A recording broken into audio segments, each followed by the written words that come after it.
God's grace is that thing that is taking that ragged edge and making it into a smooth seam. So not only is that great language for talking about who we are and what we want to be in the world and who we want to become ourselves, it is great language that resonates even with my own story.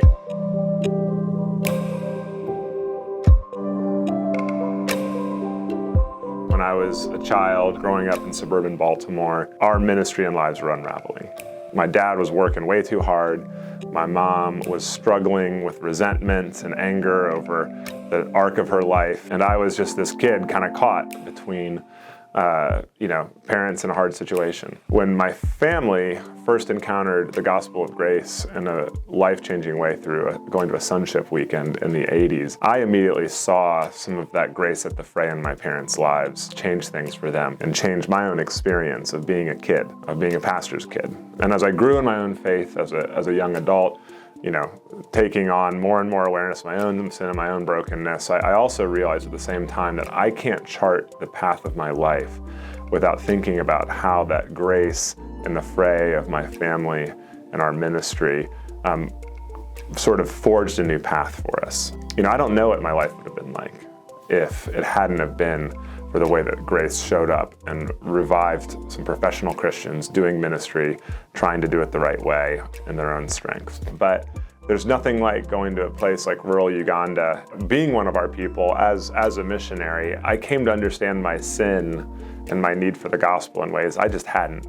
Living my life in the U.S., going to a Christian college, being a quote-unquote good kid. And I have to be honest that a lot of my values for leadership are rooted in my experience of being on the field and how I was led there, and also my affection for our workers and how I want to serve them. I cannot understand my own life apart from how it's been shaped by our vision, mission, and values. And so when I think about the years that I hope God has for me to lead our company, many things will change in the world, in the shape and the complexion of our company, but one thing that will not change is the heart of those vision, mission, and values. And when I think about the future, there are things that I long for. I long to see our organization begin to reflect more and more the diversity of the North American church. I long to be able to see our organization on mission, comprising people of many nationalities and many different kinds of giftings and many different professions. I long to see this next generation sent into a mission in a way that is both prophetic and disruptive, but also deeply grounding for them. And I long to see us be able to fund our work in more and more places all around the world where we are able to experiment, where we are able to take risks, where we are able to do things because of how we expect God to work. As an executive director of a Christian ministry, or really of any organization, my highest calling is one of stewardship. Leading Serge is not a story about